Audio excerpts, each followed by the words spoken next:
By the time most people reach their mid-30s, almost everything about them is already set. Their habits, their emotional reactions, even the way they see the world. Think about that for a second.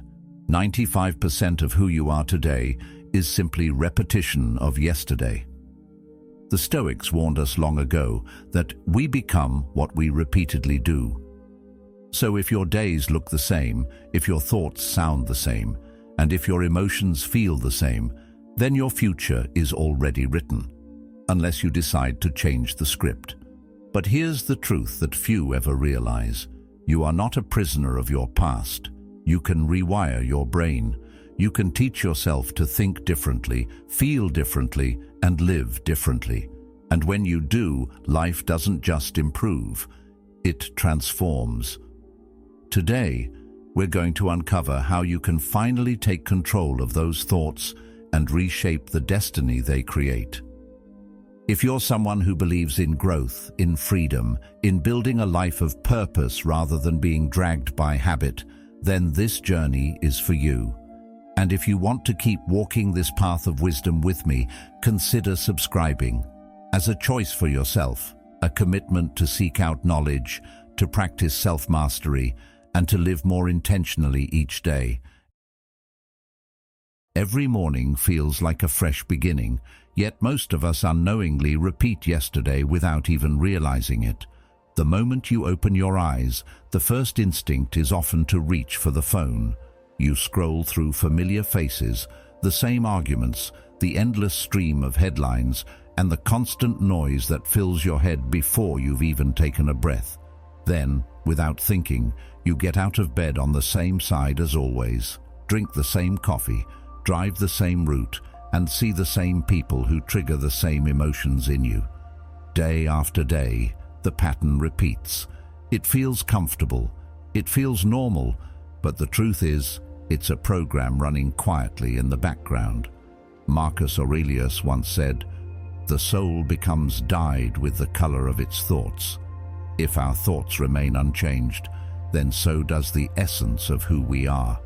Life becomes predictable, not because the world limits us, but because we live as if yesterday dictates tomorrow. What seems like freedom is often an illusion. We say we want change, to be healthier, happier, freer, but our bodies and minds are stubbornly tied to habit. You can think of it as a script you never stop performing. The Stoics taught that true freedom doesn't come from doing whatever you want, but from gaining mastery over yourself. When you repeat the same emotions, the same responses, the same beliefs, your choices aren't really choices at all. They're rehearsals. Carl Jung warned, "Until you make the unconscious conscious, it will direct your life, and you will call it fate." Most of us call it destiny, when in reality it's just an unexamined program, one that makes us live the same life in slightly different costumes. The danger isn't only in the routine itself, but in the emotions we attach to it. Every memory carries a feeling, and when you begin your day by recalling problems or disappointments, you instantly drag the past into the present. The mind doesn't let go easily. It clings to what is known, even if what is known hurts you. Seneca once said, "We are more often frightened than hurt, and we suffer more in imagination than in reality." Those fears and sorrows from yesterday don't exist anymore, yet the imagination paints them vividly, and the body reacts as if they're still happening now. You feel the weight, you relive the sting, and before long, your state of being is once again colored by memories that should have been left behind. Think about how the cycle works. A single anxious thought sparks a physical reaction, tension in your chest, a knot in your stomach, and that reaction convinces your brain the thought was real. One feeds the other until it's no longer clear which came first. At that point, you aren't simply experiencing stress, you've become stress itself. This is why change feels so unnatural. It isn't just about breaking habits of what you do. It's about breaking habits of what you feel. Stepping outside that pattern is uncomfortable and that discomfort is precisely why so many avoid it. The body prefers the familiar, even if the familiar is suffering. The moment you decide to respond differently, to withhold blame, to stop repeating guilt, it feels wrong. That inner resistance whispers convincing lies. Start tomorrow. You can't change. This isn't who you are. But that voice is not truth. It is history. Plato observed, "The first and greatest victory is to conquer yourself." The battle is not with the world, but with the pull of the familiar. To step into the unknown is to step into life itself, and though the body resists, it is the only way forward. Stress magnifies the cycle. Unlike animals that return to peace once danger passes, we humans can summon fear with thought alone. A deer outruns a predator and returns calmly to grazing. But a human remembers an insult, replays it, and reactivates the entire stress response again and again. The body, built for balance, cannot endure permanent emergency mode. Epictetus reminded us, "It's not what happens to you, but how you react to it that matters." Most of us are reacting to what no longer exists, and in doing so, we create new wounds where none should be. Stress becomes not a passing state, but a lifestyle, and eventually a disease. Yet if thoughts can make us sick, thoughts can also make us well. The same imagination that chains us to the past can free us into the future. Your brain does not distinguish sharply between rehearsed action and lived experience. When you imagine clearly, when you feel the emotion of change before it arrives, you plant seeds in the soil of your mind. Over time, those seeds grow into new habits, new beliefs, new ways of being. Socrates once said, "The unexamined life is not worth living." To examine your life is to pull out the weeds of thought that no longer serve you and to make space for growth. Freedom isn't found in chasing novelty outside yourself, but in rewiring what's within. Each time you catch the cycle, the same thought, the same feeling, the same reaction, you're given a chance to choose differently. Small choices made consistently shift the program. Slowly, the unconscious becomes conscious, and what once felt like fate begins to feel like possibility. The Stoics did not promise ease, they promised resilience. And resilience comes from understanding that you are not the sum of your past emotions, but the author of your present ones. So the question remains, will you let yesterday's program run tomorrow's life, or will you take back the script? The answer is not in grand gestures, but in simple awareness, in the courage to pause, to choose, and to step into discomfort. Because on the other side of discomfort lies freedom, and freedom has always been the true purpose of the examined life. We often believe that the choices we make every day are born out of free will. We tell ourselves that we're in control, that when we decide to start a new habit, change a behavior, or even reshape the course of our lives, it's entirely up to us. And on the surface, that feels true. You might wake up one morning with a strong desire for something different, whispering to yourself, "I want to be happier. I want to be healthier. I want to change." But here's where it gets complicated. The conscious mind may want those things, but the body is not easily convinced. The body has been trained by years of repetition, by cycles of emotions and experiences that have etched themselves into its memory. It doesn't listen to what you say you want. It listens to what it has practiced for decades. Think of your body as a stubborn animal that has learned only one path through the forest. You can stand at the edge and point in a new direction, but the animal, out of habit, will return to the same trail it has always walked. That trail is familiar. It feels safe, even if it leads to pain. Stress, guilt, doubt, frustration. These are languages the body speaks fluently. And because the familiar always feels easier than the unknown, the body will tug at you, dragging you back into old patterns, no matter how loudly your mind cries for change. The problem is not that you lack the desire to improve, but that desire alone isn't enough to overcome what has been wired into you. Years of living the same way create emotional grooves so deep that you slip back into them without thinking. You can decide to stop complaining, but the moment discomfort arises, your tongue moves faster than your resolve. You can swear you'll no longer let fear control you, but the instant life feels uncertain, fear rushes back like an old friend you can't quite ignore. This is why so many people feel stuck, torn between the life they want and the life they keep repeating. They mistake willpower for freedom, when in reality, freedom comes from rewiring. The Stoics were clear on this point. Freedom is not about doing whatever we want whenever we want. It's not about chasing comfort or avoiding pain.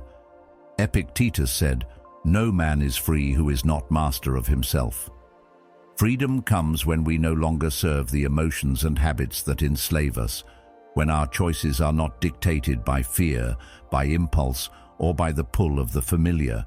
And this mastery does not come from a single decision. It comes from daily practice, from stepping into discomfort again and again until the unfamiliar becomes the new familiar. Consider how often you've promised yourself you'd change tomorrow. The body resists today, so you compromise with the idea of later. I'll start eating better next week. I'll leave this toxic relationship after the next fight. I'll pursue my dream when the timing is right. But the truth is, tomorrow rarely comes.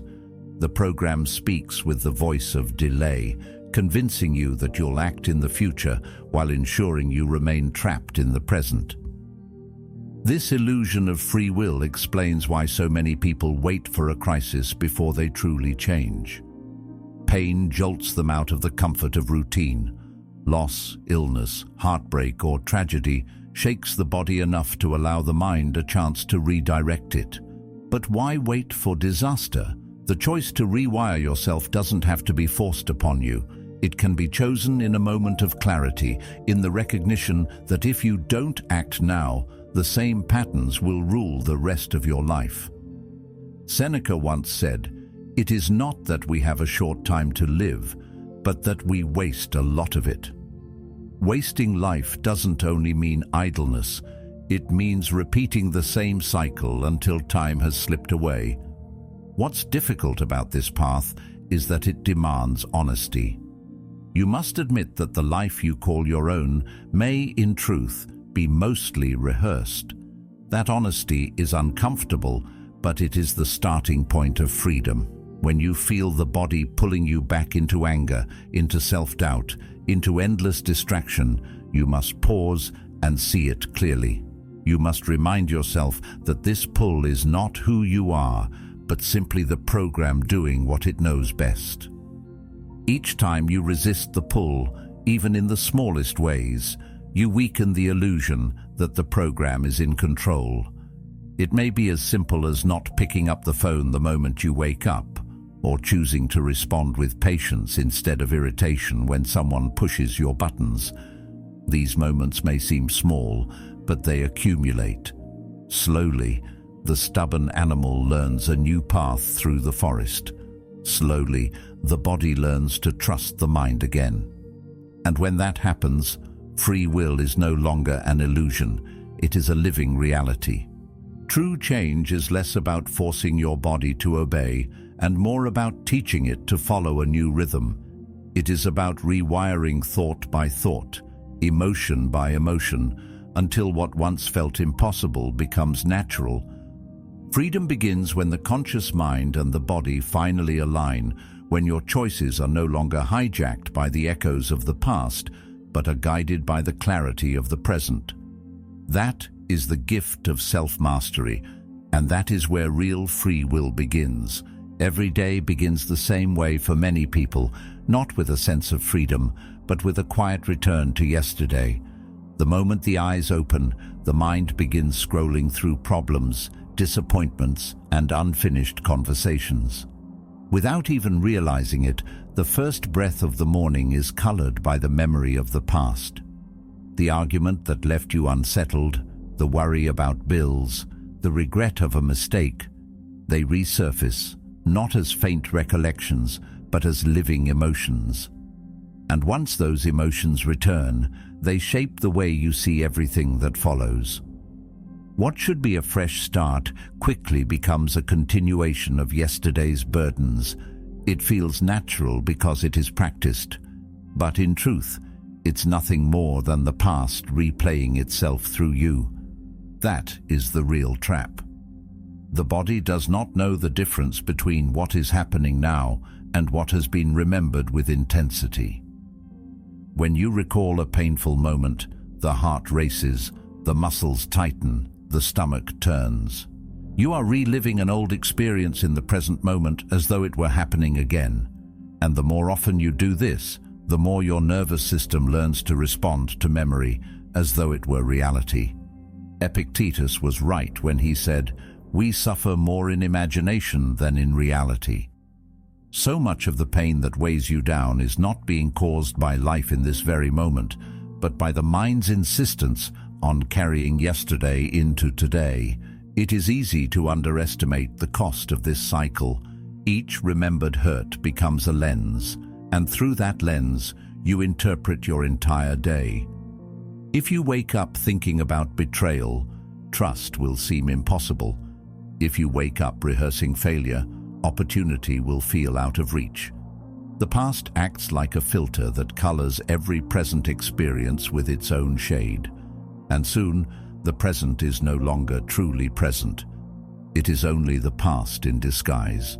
Marcus Aurelius once observed, "The happiness of your life depends upon the quality of your thoughts." If those thoughts are borrowed entirely from memory, happiness remains locked away, held hostage by what has already happened. The deeper danger is that these repeated memories harden into identity.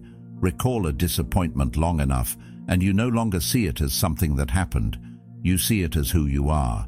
The sadness becomes your nature, the anxiety becomes your normal, the resentment becomes your personality. And because the mind and body grow used to these emotions, they resist any attempt to move beyond them. This is why people find it so difficult to create new futures. If the mind is always staring at the past, then the body is always feeling the past. And together, they recreate the same experiences over and over again. You can say you want change, but if your emotions are anchored to yesterday, you will only end up repeating what you know. It is like walking in circles and calling it progress. The Stoics warned us about this tendency, to be enslaved not by others, but by our own habits of thought. To see how strong this prison is, think of a time when you tried to move forward but felt chained by hesitation. A person may leave a harmful relationship, yet still wake each morning with the weight of its pain. Another may step into a new opportunity but carry with them the voice of doubt formed years before. In both cases, the past is not gone. It is active, it is alive, and it rules the present moment. The bars of this prison are built not of steel, but of memories rehearsed too often. And yet, this cycle is not permanent. Just as thoughts of the past can be replayed, thoughts of the future can be rehearsed. The brain cannot always tell the difference between what is imagined vividly and what is experienced. This is why envisioning a different life, one built on new emotions and new responses, can begin to rewire what feels automatic. The work is not easy because the past feels comfortable even when it hurts. Familiarity tricks us into mistaking suffering for safety, but growth demands discomfort. To step outside the prison of memory requires the courage to sit with unease, to resist the urge to define yourself by old emotions, and to practice new ones until they begin to feel real. Every morning offers this chance. You can awaken and immediately rehearse the same story of who you were, or you can pause, notice the pull of memory, and choose to imagine something else. It might be only a moment of calm, a breath of gratitude, or a vision of the person you want to become. Small acts, repeated, begin to shift the weight of the past and open the door to the future. The prison is strong, but it is not absolute. And once you realize the key has been in your hand all along, you can finally step beyond yesterday and begin to live today as it was meant to be lived, free, open, and unchained. A single thought can feel harmless at first, a flicker of worry passing through the mind, but left unchecked, it plants itself deep, and almost instantly the body begins to respond. The heart rate rises, the muscles tighten, the breath shortens. What began as a mere idea now feels like a real threat. Anxiety is born not from the world outside, but from the picture painted inside. And here lies the trap. The anxiety then confirms the thought that created it. The mind says, "See, you are in danger," because the body is trembling as if it were true. The cycle deepens, thought and emotion feeding each other in a loop so tight that before long you no longer separate one from the other. You don't think stress anymore. You become it. This is why change feels so unnatural. It is not just about resisting a habit of action, skipping the cigarette, avoiding the gossip, breaking the routine. It is about unlearning the emotions that accompany those habits. The body has memorized what it feels like to worry, to grieve, to fear. And when you attempt to step into something new, the body resists not because it is lazy, but because it cannot let go of the emotions it knows best. Consider how quickly the loop can form. A single fearful thought, "I'll fail, they'll reject me, something bad will happen," immediately provokes the body. Then the body's trembling confirms the thought. The mind says, "Yes, it must be true, look at how unsettled I feel." And so the cycle continues. Carl Jung once noted, "What you resist persists." The harder you fight the feelings without understanding their roots, the more they return, strengthened by your own resistance. The loop then solidifies into identity. Anxiety becomes not just a passing state, but who I am. Sadness becomes not a temporary mood, but a permanent trait. And soon, a person is no longer experiencing emotions. They are living as those emotions. This cycle is powerful because it conditions the body to anticipate feelings before the mind has even spoken. Walk into a room where you once felt shame, and the body flushes before the thought forms. Sit down to work on a task that once triggered doubt, and the body grows restless before you've begun. The emotional memory runs ahead of the conscious choice, pulling you back into the loop. Marcus Aurelius warned, "You have power over your mind, not outside events. Realize this, and you will find strength." Yet too often we forget this power, surrendering instead to the body's old scripts, rehearsing yesterday's feelings as though they were inevitable truths. The loop also thrives because it rewards itself. Every emotion has chemistry attached to it. The body becomes addicted to the familiar cocktail of stress hormones, and though it harms you, it feels natural. Breaking free means not only resisting the thought, but also enduring the withdrawal from the emotion itself. This is why many return to old habits even when they know better. The body craves what it knows, even if it is suffering. It whispers that discomfort means danger, when in reality discomfort is the doorway to freedom. The imagination, however, is not only a prison, it is also the key. The same mind that can replay fear endlessly can also rehearse courage. The same body that memorized sorrow can be taught to memorize joy. When you close your eyes and vividly picture a future self, calm, strong, unshaken, the brain begins to build the pathways as if it were already true. Slowly, the loop begins to change direction. Instead of fear fueling anxiety, hope fuels action. Instead of doubt confirming weakness, vision confirms strength. The imagination is not the enemy. It is the soil in which both weeds and flowers grow, and it is your attention that decides which will thrive. This process demands patience. Loops that have been practiced for years will not dissolve overnight. But each moment you catch the cycle in motion, you weaken its hold. Notice the fearful thought. Feel the surge of anxiety. And instead of letting the body confirm the lie, breathe and remind yourself that this is memory, not reality. Socrates once said, "The secret of change is to focus all of your energy not on fighting the old, but on building the new." You do not break the loop by wrestling with it endlessly. You break it by redirecting your focus, by teaching the body new emotions until the old ones fade from disuse. The emotional loop can feel like a cage, but it is not made of unbreakable steel. It is built of habits, and habits can be changed. With awareness, with practice, with the courage to endure discomfort, you can step outside the cycle and begin to live as someone new.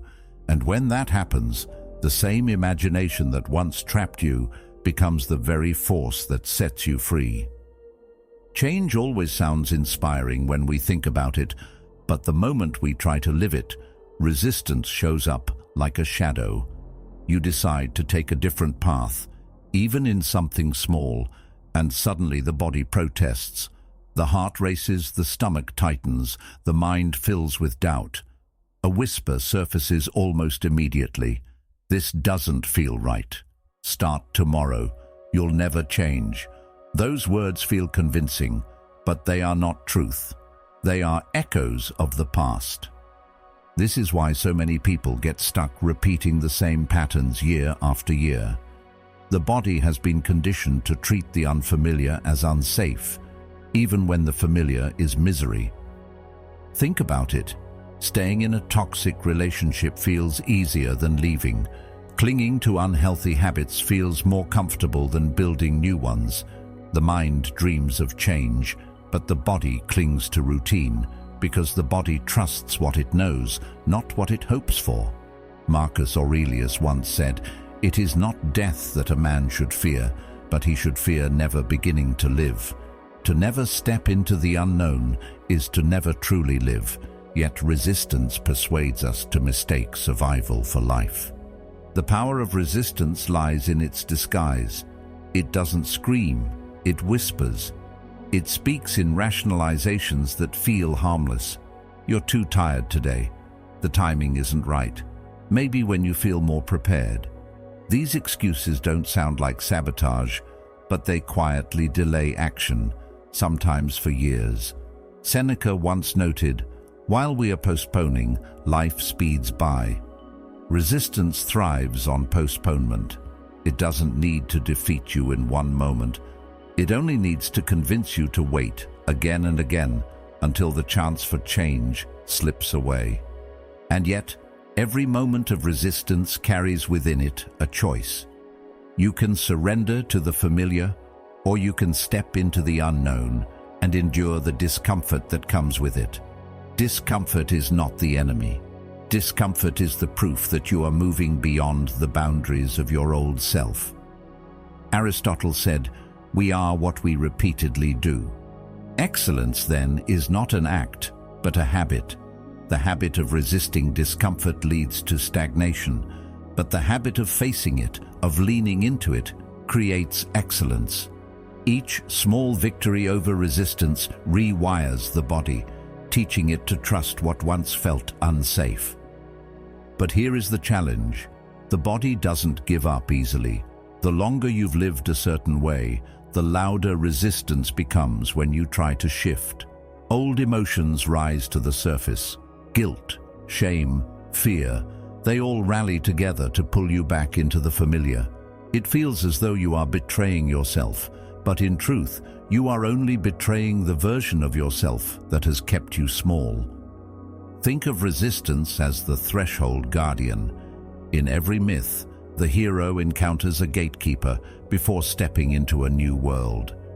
That figure exists to test resolve, to make sure the hero truly wants the transformation ahead. Resistance is your inner gatekeeper. Its job is not to destroy you, but to challenge your determination. If you recognize it for what it is, you stop mistaking it for truth. Instead, you see it as a sign that you are moving in the right direction, that growth is near. The paradox of resistance is that it often grows strongest just before a breakthrough. When you are closest to change, the pull of the familiar feels most intense. The body begs to return to what it knows. The mind invents reasons to stop. But if you can endure this moment, if you can breathe through the panic, quiet the excuses, and take even a single step forward, the hold of resistance weakens. Each time you push past it, the unknown becomes less threatening, and the familiar loses its power over you. Over time, what once felt impossible begins to feel natural. The new becomes familiar, and resistance fades, but it never disappears completely. At each stage of growth it returns, whispering again, testing again. That is not failure, that is life. The work of change is not about eliminating resistance, but about building the strength to move forward even when it appears. In that way, resistance transforms from an enemy into a teacher, reminding you that every step into the unknown is a step into becoming more than you were before. So the next time you hear that whisper telling you to wait, to quit, or to stay where you are, recognize it for what it is, the voice of your past trying to protect itself. You are not that past anymore. You are the possibility of what comes next. And the moment you choose to act despite resistance, you reclaim your freedom and step into the life that was waiting for you all along. Stress was never meant to be a permanent companion. In nature, it exists as a short burst of energy, a survival tool designed to protect life in moments of danger. Picture a deer chased by wolves. Its body surges with adrenaline, every muscle primed to run. When it escapes, the event is over. The deer returns to grazing, its body restored to balance. That is how the stress response was designed: temporary, purposeful, and then released. But human beings complicate this design. Unlike the deer, we don't need predators to trigger stress. A single thought, an old argument replayed in the mind, or even the memory of a failure can activate the same survival response. The body doesn't know the difference between real danger and imagined threat. And so, many of us live in emergency mode not for minutes, but for days, weeks, and even years. This constant state of alert may feel ordinary because it has become familiar, but it is anything but natural. No system can survive in crisis mode forever. When the body is flooded with stress hormones, the immune system weakens, digestion falters, and sleep loses its depth. The very functions that keep us alive and healthy are sacrificed for the illusion of survival. Marcus Aurelius once said, "If you are distressed by anything external, the pain is not due to the thing itself, but to your estimate of it." The weight of stress doesn't come from the world alone, but from the meaning we give to our thoughts and memories. We choose, often unconsciously, to live as though danger never ends. And when danger never ends, life itself begins to shrink. Instead of enjoying moments of peace, we scan constantly for problems. Instead of resting in the present, we anticipate the next crisis. This is why people wake up already tense, why their shoulders ache by evening, why their nights are restless. They are living in a body convinced it must always be ready to fight or run. The Stoics called us to live in accordance with nature, but there is nothing natural about a body locked in permanent combat with itself. Seneca warned, "He suffers more than necessary who suffers before it is necessary." Stress makes us suffer not only during real hardship, but in anticipation of hardships that may never come. Think of how often stress arises, not from what is happening now, but from rehearsals of what might happen. You remember a conflict at work, and your body relives it. You imagine an argument with a loved one, and your body prepares as if the words were already spoken. Even traffic jams, financial worries, or the smallest inconveniences trigger reactions far out of proportion to the moment. Carl Jung once observed, "Neurosis is always a substitute for legitimate suffering." Much of our modern stress is this very thing, suffering created to fill the silence, a reaction to imagined threats, while the real challenges of life go unattended. Over time, stress becomes more than a reaction. It becomes an identity. People describe themselves as anxious, overwhelmed, burnt out, as though these states are permanent labels instead of temporary imbalances. This identification makes escape even harder. When the mind believes it is stress, the body complies. The cycle tightens, and the emergency mode becomes the default. Epictetus reminded us, "It is not things themselves that disturb us, but our judgments about them." The judgments we place upon our thoughts and experiences determine whether we suffer once or suffer endlessly. And yet, even though stress feels like an enemy, it can serve as a teacher. It shows us where we are most vulnerable, where our expectations clash with reality, where our judgments distort the truth.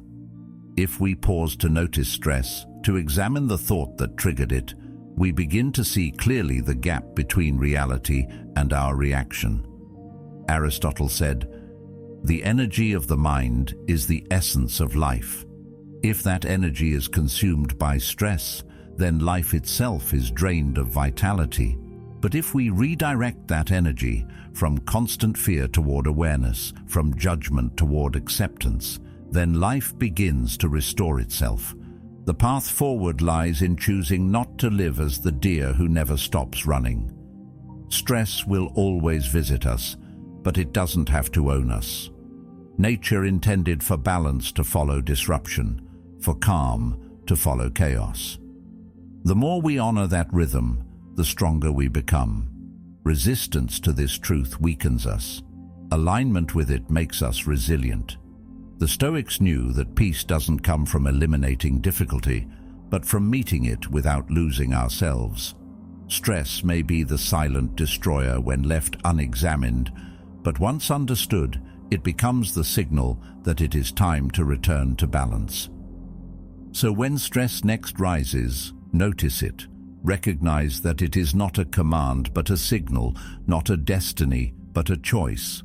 You can feed it with more thoughts and more fear, or you can pause, breathe, and allow the body to return to its natural state. The wolves you are running from exist mostly in the mind, and once you see that, you can stop running, step back into the present, and begin living in the freedom that nature always intended. If the past feels heavy, it's because you've been walking through a garden that hasn't been tended in years.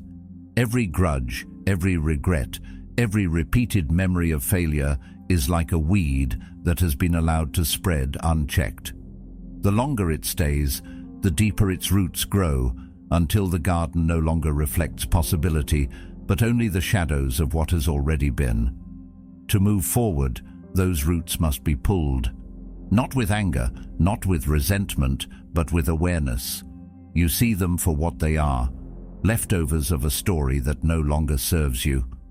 Marcus Aurelius once said, "A man's life is what his thoughts make of it." If your thoughts are weeds, your life becomes overgrown. If they are seeds of strength and vision, your life becomes a field of growth.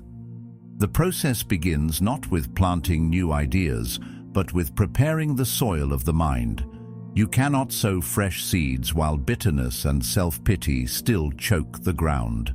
Awareness is the spade that breaks the soil open. It means noticing when old patterns return, when the mind clings to blame or replays wounds.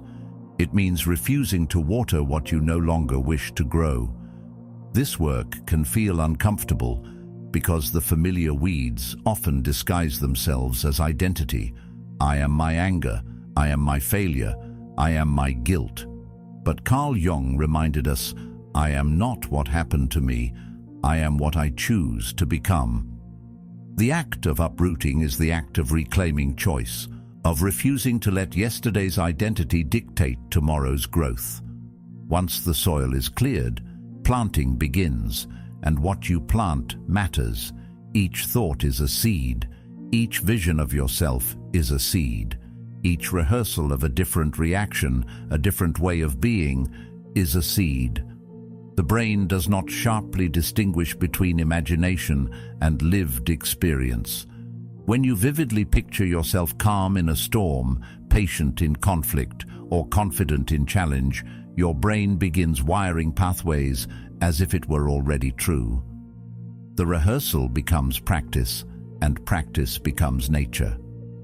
Seneca observed, "Luck is what happens when preparation meets opportunity. Rehearsal is preparation. The more you practice being who you wish to be, the more ready you become when life gives you the chance to live it. It is not enough to plant casually. Seeds require care. They require repetition, patience, and nourishment. Just as weeds do not vanish in a single pull, old habits return unless you remain watchful. The garden of the mind thrives on consistency.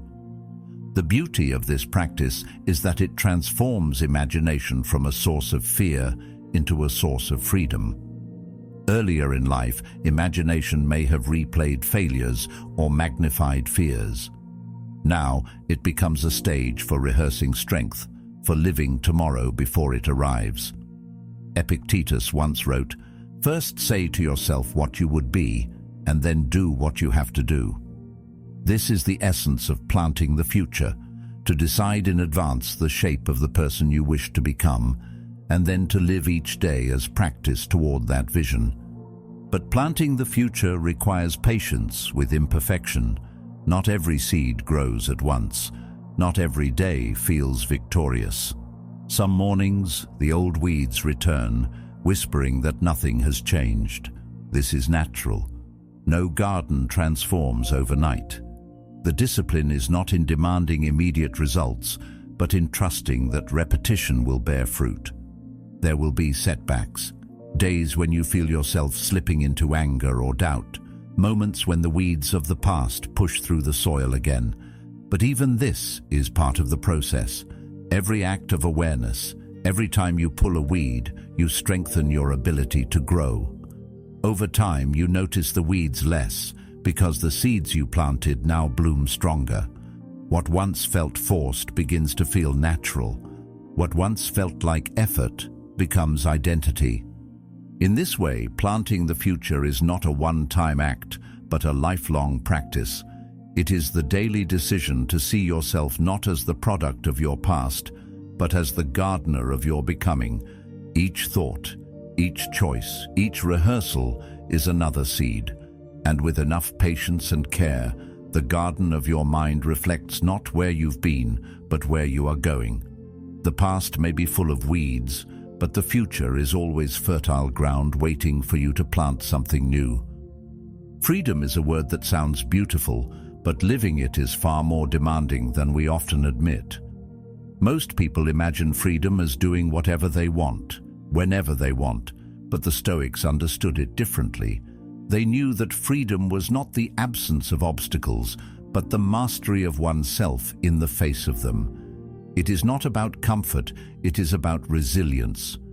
To rewire your brain is to accept that discomfort is part of the process, that growth requires stepping outside of the familiar and into the unknown. This mastery begins with something deceptively simple: the refusal to let old emotional reactions rule your present. Think about how many people let a single moment of anger, sadness, or fear shape not just a mood, but an entire day. Then, when repeated, those moods turn into temperaments. Over time, those temperaments harden into traits. The person who once had a passing frustration becomes known as bitter. The person who once felt anxious becomes defined as anxious. This is how identity is formed, not through conscious choice, but through repeated surrender to reactions. Seneca warned, He who is brave is free. Bravery here means not letting the storms of emotion dictate the direction of your life, but instead having the courage to shorten their grip and return quickly to balance. Of course, this work is not easy. The past clings tightly, whispering to you in the form of old habits and familiar pain. Resistance rises the moment you attempt to act differently. But Carl Jung observed, there is no coming to consciousness without pain. To rewire your brain is to endure the discomfort of change, to sit with the unease that comes when you no longer give in to the emotions that once defined you. It is in those very moments of struggle that the brain begins to learn a new way of being. Each time you resist the pull of the past, even for a few seconds longer than before, you carve a path toward freedom. The work of freedom is not grand or dramatic. It is found in the smallest choices, repeated daily. Choosing not to react in anger when provoked. Choosing to breathe before speaking. Choosing to notice the voice of doubt without letting it decide your actions. Over time, these small acts accumulate, rewiring the brain to respond differently. But what does it mean to live forward? It means allowing the mind to guide the body instead of the other way around. It means creating a vision of who you wish to be, rehearsing it in thought, and then aligning your actions with that vision until it becomes your nature. And yet, freedom is never final. It is not a prize you win once and keep forever. It is a practice renewed daily. Just as weeds return to any garden left untended, old habits and emotions will try to creep back into the mind. The work of freedom is the work of vigilance, noticing when you are slipping back into old loops and choosing again to return to the present. Over time, these choices reshape the very architecture of your brain, until freedom feels less like effort and more like nature. So freedom, in the Stoic sense, is not comfort. It is not the absence of struggle. It is the ability to carry yourself through struggle without being broken by it. It is the resilience to feel pain without becoming it, to face uncertainty without collapsing into fear, to remember the past without being chained to it. True freedom begins when the mind no longer drags the soul backward, but teaches the body how to live forward. And once you taste even a small measure of that freedom, you realize it was never about escaping life, but about finally living it as it was meant to be lived, with strength, clarity, and the courage to be fully awake. Freedom is not waiting somewhere in the distance. It begins the moment you choose to no longer be ruled by the past. Every thought you guide, every emotion you shorten, every habit you reshape is proof that you are stronger than the program that once held you. The Stoics reminded us that the true measure of a life is not comfort, but resilience. Carry that with you, and you'll discover that the future is not something to fear.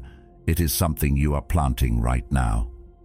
If this message spoke to you, stay with us and watch one of the suggested videos on your screen to continue this journey of self-mastery and growth. Thank you for being a part of Stoic Journal.